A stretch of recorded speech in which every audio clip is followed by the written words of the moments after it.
बड़ी खबर सीरिया से सामने आ रही है, जहां 24 घंटे में दमिश्क पर फतह हासिल कर ली गई है। दमिश्क से भाग रही है असद की सेना, ये बड़ी जानकारी मिल रही है। कहा जा रहा है कि विद्रोहियों ने राजधानी दमिश्क को चारों तरफ से घेर लिया है।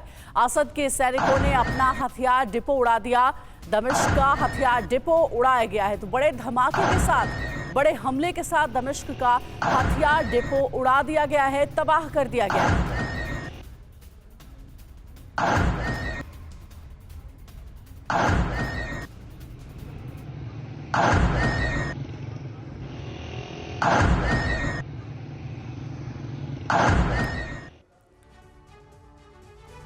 विद्रोहियों ने दमिश्क की नाकेबंदी की है। स्थानीय लोगों ने असद के सैनिकों को सूचना दी है।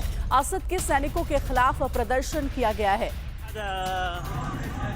ये बड़ी जानकारी मिल रही है। लोगों ने असद के सैनिकों को इस बात की सूचना दी है। 24 घंटे में ही दमिश्क पर फतह हासिल कर लिया गया। असद के सैनिकों के खिलाफ प्रदर्शन भी हुआ है।